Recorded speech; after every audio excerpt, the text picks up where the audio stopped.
What happens when a seasoned television host decides she has had enough of carefully crafted narratives and polished PR responses? What happens when years of media training collide with raw, unfiltered truth? Today we are diving into one of the most explosive moments in daytime television history, a confrontation so intense that it ended with a guest being asked to leave the studio. This is the story of how Tamron Hall completely dismantled Meghan Markle on live television, exposing contradictions and inconsistencies that left viewers stunned and the former royal scrambling for answers. Before we get into this incredible story, make sure to hit that subscribe button and let me know in the comments what you think about celebrities who change their stories. Now let's dive in. The atmosphere in Studio 6A was electric as Tamron Hall adjusted her notes one final time. Across from her, Meghan Markle sat poised in her carefully chosen cream-colored blazer, her media training evident in every calculated gesture. The interview was supposed to be a softball promotional segment for Meghan's latest charitable initiative, but Tamron had other plans. "Meghan, thank you for being here today," Tamron began, her voice warm but carrying an undertone that suggested this would not be the typical celebrity puff piece. "I want to start by talking about your recent comments regarding privacy and the media. You have spoken extensively about wanting to protect your family from intrusive coverage." Meghan nodded, slipping into her rehearsed response mode. "Absolutely, Tamron.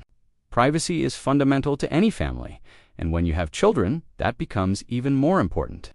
We have always tried to maintain boundaries while still engaging with causes that matter to us." Tamron leaned forward slightly, her journalist instincts kicking in. "That is interesting, because I have been looking at your recent activities, and I am curious about something. You have spoken about wanting privacy, yet you have also signed deals with major streaming platforms, participated in high-profile interviews, and maintained a very public presence through your various ventures. How do you reconcile wanting privacy while simultaneously courting publicity?" The question hung in the air like a challenge. Meghan's smile flickered for just a moment before she recovered. "Well, I think there is a difference between controlling your own narrative and having your story told for you. When we engage with media on our own terms, it allows us to share what we want to share, while protecting what should remain private." "But Meghan," Tamron pressed, her tone becoming more pointed, "that sounds like you want it both ways. You want the benefits of media attention when it serves your purposes, but you criticize the same media when the coverage is not to your liking. Do not you think that is somewhat hypocritical?" Meghan's posture stiffened, and for the first time, genuine irritation flashed across her face. "I would not call it hypocritical, Tamron. I would call it being strategic about protecting my family while still using my platform for good." "Strategic," Tamron repeated, letting the word hang between them. "Let's talk about strategy then. Your approach to media relations has been quite calculated, has it not? The timing of certain revelations, the choice of friendly interviewers, the selective sharing of personal details, it all seems very orchestrated. Every public figure has to be thoughtful about how they engage with media," Meghan replied, her voice becoming slightly defensive. "That is not manipulation. That is just being smart about communication." Tamron shuffled her papers deliberately, a move that television veterans know often signals a shift to more serious territory. "Speaking of communication, I want to address some inconsistencies I have noticed in your various interviews over the years. You have given different versions of certain events, and I think our viewers deserve some clarity." Meghan's eyes narrowed almost imperceptibly. "I am not sure what you mean by different versions. I have always been truthful about my experiences." "Have you, though?" Tamron's question was delivered with the precision of a surgeon's scalpel. "Because I have done my homework, Meghan, and there are some discrepancies that I think need to be addressed. For instance, your timeline regarding certain conversations and events has shifted depending on the interview and the interviewer. The studio seemed to grow quieter, as if even the camera operators sensed the tension building between the two women." Meghan shifted in her chair, her media training battling with her growing discomfort. "Tamron, I think you might be misremembering, or perhaps taking things out of context," Meghan said, attempting to regain control of the narrative. "Memory can be subjective, especially when dealing with emotional or traumatic experiences." Tamron was not buying it. Memory can indeed be subjective, but facts are facts. And the facts, Meghan, tell a different story than some of your recollections. Would you like me to be specific? I would appreciate you being specific because I stand by everything I have said, Meghan replied, though her voice carried less conviction than her words suggested. Tamron reached for a folder beside her chair. The movement, deliberate and theatrical. She knew how to build drama, how to create moments that would keep viewers glued to their screens. Let's start with your claims about being unprepared for royal life. In multiple interviews, you have stated that no one explained the protocols. To you, that you were thrown into the deep end without guidance. That is correct, Meghan affirmed, seeming relieved to be on familiar talking points. But that contradicts information from palace sources and even some of your own previous statements, Tamron continued. There are records of extensive briefings, protocol training sessions, and preparation meetings. How do you explain that discrepancy? Meghan's composure began to crack slightly. Palace sources are not always reliable. They have their own agenda, and they were not in the room for every conversation I had or did not have. Fair enough, Tamron conceded. But what about your own words? In an earlier interview, you mentioned receiving guidance and training. Yet, later, you claimed you received none. Which version is accurate? The question was a direct hit, and Meghan felt it. She paused, clearly calculating her response. I think there might be some confusion about the timeline or the context of those statements. Or there might be some confusion about the truth, Tamron shot back, her journalistic instincts now in full control. Meghan, I have been doing this for a long time, and I can spot inconsistencies. The question is whether you are going to acknowledge them or continue to deflect. Meghan's carefully constructed facade was beginning to crumble. I am not deflecting anything, Tamron. I am trying to provide context that you seem determined to ignore. Context is important, Tamron agreed, but so is consistency. And frankly, Meghan, your story keeps changing depending on who is asking. The questions and what narrative you are trying to support at the time. The accusation hit its mark, and Meghan's response revealed the frustration that had been building throughout the interview. That is absolutely unfair. And frankly, I did not come here to be attacked. You were not being attacked, Tamron replied, calmly. You were being asked legitimate questions that any journalist worth their salt would ask. The fact that you are interpreting accountability as an attack tells me everything I need to know about how you handle scrutiny. Meghan stood up partially in her chair, her composure finally breaking. I have handled plenty of scrutiny, more than most people could manage. What I have not signed up for is having my words twisted and my experiences minimized by someone who was not there. Sit down, Meghan, Tamron said firmly, her voice carrying the authority of someone who had controlled countless interviews over her career. We are not done here. Meghan reluctantly settled back into her chair, but her body language screamed defiance. Her perfectly manicured hands gripped the armrests, and her jaw was set in a way that suggested she was barely containing her anger. Tamron, meanwhile, looked completely in her element, like a predator who had just cornered her prey. Good, Tamron said, her tone deceptively calm. Now, let's continue our conversation about consistency. I want to talk about your relationship with your father. You have painted very different pictures of that relationship, depending on the audience and the timing. Meghan's eyes flashed with something dangerous. My relationship with my father is personal and complicated, and I do not appreciate having it dissected for entertainment. This is not entertainment, Meghan. This is journalism, Tamron replied sharply. And when you make your personal relationships part of your public narrative, when you use them to generate sympathy and support, they become fair game for examination. I have never used my family for sympathy, Meghan protested, though her voice lacked conviction. Tamron opened her folder and pulled out what appeared to be printed transcripts. Really? Because I have quotes here from multiple interviews where you specifically discuss your father's behavior, your family dynamics, and how they affected you. You have used these stories to explain your decisions, to justify your actions, and to garner public support. How is that not using your family for sympathy? Meghan shifted uncomfortably, realizing she had walked into a trap. Discussing my experiences is not the same as exploiting them. When people ask me direct questions about my life, I answer honestly. Honestly. Tamron's eyebrows raised in theatrical disbelief. Let's test that theory. In one interview, you described your father as loving, but flawed, someone who made mistakes but ultimately cared about you. In another interview, you painted him as manipulative and unreliable, someone who betrayed your trust repeatedly. Which version is the honest one? The question hung in the air like an accusation. Meghan opened her mouth to respond, then closed, it clearly struggling to find an answer that would not contradict one of her previous statements. "People are complex, Tamron," she finally said. "My feelings about my father have evolved as I have learned more about his actions and their impact on my life." Evolved, or been crafted to fit whatever narrative you needed at the time? Pressed, because from where I sit, it looks like you adjust your family story based on what will generate the most sympathy. For whatever project or cause you are promoting, Meghan's composure cracked further. That is a terrible accusation to make about someone's relationship with their parent. You have no idea what I have been through, or how complicated these relationships can be. You are right. I do not know what you have been through, Tamron acknowledged, but I do know what you have said publicly, and what you have said publicly keeps changing. That is not complexity, Meghan. That is manipulation. The word hit like a physical blow.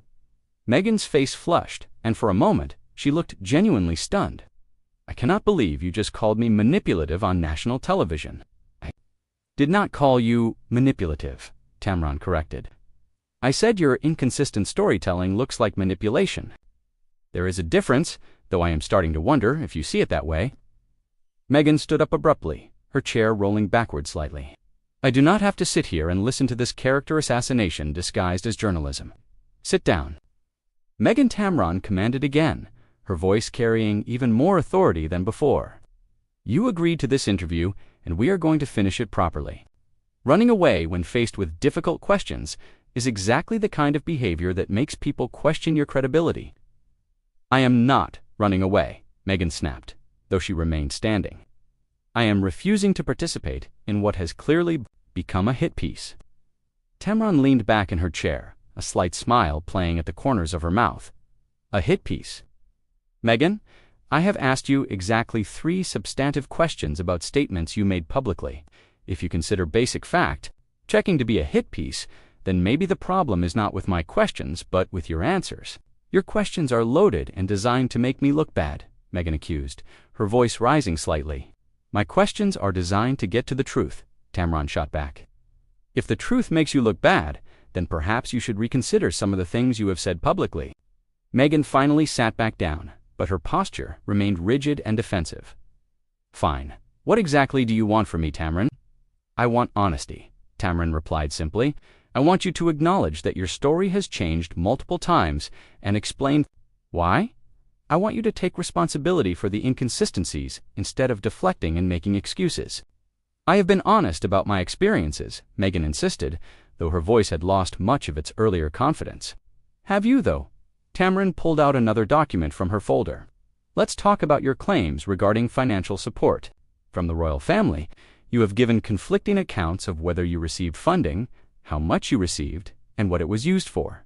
Can you explain these discrepancies?" Meghan's face went pale. This was clearly territory she had hoped to avoid. Financial arrangements within the royal family are private and complex. It is not as simple as you are making it sound. "I am not making it sound simple," Tamron replied. "I am pointing out that you have given different versions of the same events. In one interview, you suggested you were cut off financially and left to fend for yourselves. In another, you acknowledged receiving substantial support. Which version is accurate?" Meghan was clearly struggling now, her media training warring with her instinct to defend herself. Both can be true depending on the time frame and the specific circumstances. "No, Meghan, both cannot be true," Tamron said firmly. "You either received financial support or you did not. You either were cut off or you were not. You cannot have it both ways just because it makes for a better story." "You are oversimplifying a very complex situation," Meghan protested weakly. "I am holding you accountable for your public statements," Tamron corrected, "something that apparently has not happened enough in your previous interviews." The observation stung, and Meghan's response revealed just how much I have been held accountable plenty. I have been scrutinized and criticized more than any public figure in recent memory. Scrutinized, yes, Tamron, agreed. But held accountable? That is debatable. Most of your interviews have been with friendly hosts who lobbed softball questions and allowed you to control the narrative. This might be the first time someone has actually challenged your version of events. Meghan's eyes blazed with anger. So this is what, some kind of gotcha journalism? Some attempt to boost your ratings by ambushing me? Tamron's response was swift and cutting. Meghan, if asking you to explain your own words constitutes an ambush, then you have bigger problems than inconsistent storytelling. This is basic journalism. The kind that used to be standard before celebrity culture made everyone afraid to ask hard questions. I did not sign up for this, Meghan said, her voice now carrying a note of desperation. You signed up for a television interview, Tamron replied coldly. What you apparently expected was a promotional opportunity, talking points without challenge. Unfortunately for you, that is not how real journalism works. Meghan looked around the studio as if searching for an escape route, or perhaps hoping someone would intervene. When no help materialized, she turned back to Tamron with barely concealed hostility. Are we almost done here? She asked through gritted teeth. Tamron smiled, and it was not a pleasant expression. Oh, Meghan, we are just getting started. I have barely scratched the surface of the inconsistencies in your public statements. We still need to discuss your claims about racism, your timeline regarding various conversations, and your characterization of your relationship with other family members. The color drained from Meghan's face as she realized this interrogation was far from over. Meghan took a deep breath, clearly trying to regain some semblance of control over the situation that had spiraled so far beyond her expectations. Her hands were trembling slightly now, though she tried to hide it by clasping them together in her lap. Tamron, I think we need to take a step back here, Meghan said, attempting to sound reasonable despite the panic in her eyes. This has become unnecessarily hostile, and I am not sure what you are trying to accomplish. Tamron was unmoved by the plea for mercy. What I am trying to accomplish is getting straight answers to straightforward questions, something you seem incapable of providing. Let's continue with your claims about racism within the royal family. I would prefer not to revisit that topic, Meghan said quickly, recognizing dangerous territory. I am sure you would prefer not to, Tamron replied with a cold smile. But you made those claims publicly. They had serious consequences for real people, and now you need to stand behind them. You alleged that there were concerns and conversations about your son's skin color. Can you be specific about who said what and when? Meghan's composure cracked visibly. I have already addressed this in previous interviews. I do not need to rehash every detail. Actually, you do, Tamron insisted, because your previous answers have been vague and evasive, and frankly, accusations of racism deserve specificity. If you are going to destroy people's reputations, you need to provide evidence. I never intended to destroy anyone's reputation, Meghan protested weakly. But that is exactly what happened, is it not? Tamron pressed. You made explosive allegations, allowed the media and public to speculate wildly about who might have made these comments, and then stepped back and watched while an entire institution was painted as racist. Do you take any responsibility for that outcome? Meghan shifted uncomfortably, clearly unprepared for this level of accountability. I shared my truth about conversations that happened. I cannot control how people interpret or respond to that information. Your truth, Tamron repeated, her voice dripping with skepticism. There it is again, that phrase you use whenever you want to avoid taking responsibility for the impact of your words. But here is the thing about truth, Meghan. It is not subjective. Either these conversations happened as you described them, or they did not. Of course they happened, Meghan snapped, her frustration finally boiling over. Do you think I would make something like that up? Tamron leaned forward, her eyes locked on Meghan's base on the pattern of inconsistencies we have already discussed. I honestly do not know what to believe anymore. You have changed your story so many times about so many different things that your credibility is essentially zero. The words hit like a slap across the face. Meghan's mouth fell open in shock, and for a moment, she seemed genuinely speechless. I cannot believe you just said that, she finally managed, her voice barely above a whisper. I cannot believe I had to say it, Tamron replied without missing a beat. But here we are. You have spent years crafting different versions of events depending on your audience and your agenda. And now, when faced with basic journalistic scrutiny, you are falling apart. Meghan stood up again, this time with more determination. I do not have to sit here and be insulted by someone who clearly had no intention of conducting a fair interview. Fair? Tamron's voice rose for the first time during the interview. You want to talk about fair? Is it fair to make serious allegations without providing specifics? Is it fair to change your story whenever it suits you? Is it fair to use your platform to destroy reputations while hiding behind vague language and emotional manipulation? I have never manipulated anyone, Meghan shouted, her careful composure completely shattered now. Everything you do is manipulation. Tamron shot back, rising from her own chair to match Meghan's energy. The way you craft your answers, the way you time your revelations, the way you play victim whenever someone asks you a hard question, it is all calculated, and frankly, it is insulting to anyone with half a brain. Meghan's face was flushed with anger and humiliation. I came here in good faith to discuss my charitable work, and instead, you have ambushed me with this character assassination disguised as journalism. You came here expecting another puff piece where you could recite your talking points without challenge, Tamron corrected. What you got was actual journalism, something you clearly have not experienced in quite some time. This is not journalism, Meghan spat. This is a hit job, and I am done participating in it. She turned toward the edge of the set, clearly intending to leave, but Tamron was not finished. Running away again, Meghan, Tamron called after her. Is that your solution to everything? When the questions get too hard, when people start asking for specifics, when your carefully constructed narrative starts falling apart, you just walk away. Meghan spun around, her eyes blazing with fury. I am not running away from anything. I am removing myself from a toxic situation that serves no constructive purpose. The only thing toxic here is your relationship with the truth. Tamron fired back. You have built an entire public persona on stories that keep changing, and when someone finally calls you on it, you want to paint yourself as the victim. Is pathetic. The studio fell silent, except for the hum of cameras still rolling. Meghan stood frozen, clearly torn between her desire to flee and her instinct to defend herself. The moment stretched on, tension crackling in the air like electricity. You know what, Tamron? Meghan said finally, her voice deadly quiet. You think you are some kind of journalistic hero, exposing the truth and holding people accountable. But all you are doing is tearing down someone who has already been through enough.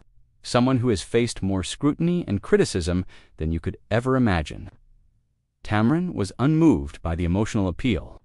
Playing the victim card again, I see. Tell me, Meghan, do you ever take responsibility for anything? Do you ever acknowledge that maybe, just maybe, some of the criticism you face is deserved? I have taken plenty of responsibility, Meghan insisted, though her voice lacked conviction. When Tamron demanded, when have you ever admitted to being wrong about anything? When have you ever acknowledged that your version of events might be incomplete or inaccurate? I will wait. Meghan opened her mouth to respond, then closed it again, clearly unable to provide an example. That is what I thought, Tamron said with satisfaction. You talk about taking responsibility, but you have never actually done it. Every mistake is someone else's fault. Every criticism is unfair. Every challenge to your narrative is an attack. It is exhausting, Meghan. I do not have to listen to this anymore, Meghan said, her voice breaking slightly. She looked around, the studio desperately, as if searching for someone to rescue her from this nightmare. Tamron made the decision for her. You are absolutely right. You do not have to listen to this anymore, and frankly, neither do my viewers. This interview is over. She turned to look directly into the camera, her professional demeanor returning instantly. When we come back, we will be discussing something much more pleasant, I promise. Meghan stood there for a moment, clearly stunned that she was being dismissed so abruptly. You cannot just end the interview like that. I can, and I am, Tamron replied firmly. Security will escort you out. Thank you for coming, Meghan. It has been educational. As security personnel appeared at the edge of the set, Meghan's shock turned to indignation. This is unbelievable. You invite me on your show just to humiliate me, and now you are having me thrown out like some kind of criminal. I invited you on my show to answer questions about your public statements, Tamron corrected. The humiliation was entirely self-inflicted. You could have simply told the truth from the beginning, but instead, you chose to deflect, deny, and play victim. This is the result. Meghan looked around one last time, perhaps hoping for some last-minute intervention or support, but found none. The studio crew watched in professional silence as security gently but firmly guided her toward the exit.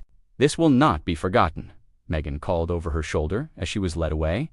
"I certainly hope not," Tamron replied calmly. "Maybe next time you will think twice before expecting journalists to act as your personal publicists." As Meghan disappeared from view, Tamron straightened her jacket and sat back down, her composure completely intact. She looked directly into the camera with the confidence of someone who had just done exactly what she set out to do. "We will be right back with more of the Tamron Hall show," she said smoothly, as if nothing extraordinary had just happened. The cameras stopped rolling, and the studio buzzed with the kind of energy that follows truly explosive television. Everyone present knew they had just witnessed something that would be talked about for years to come, a moment when careful media management collided with old-school journalism and lost spectacularly. What started as a routine promotional interview had become a masterclass in how quickly things can spiral when preparation meets accountability, when practiced talking points encounter persistent questioning, and when someone finally refuses to play along with a carefully orchestrated narrative. If you enjoyed this story, make sure to hit that subscribe button and let me know in the comments. Do you think celebrities should be held to a higher standard?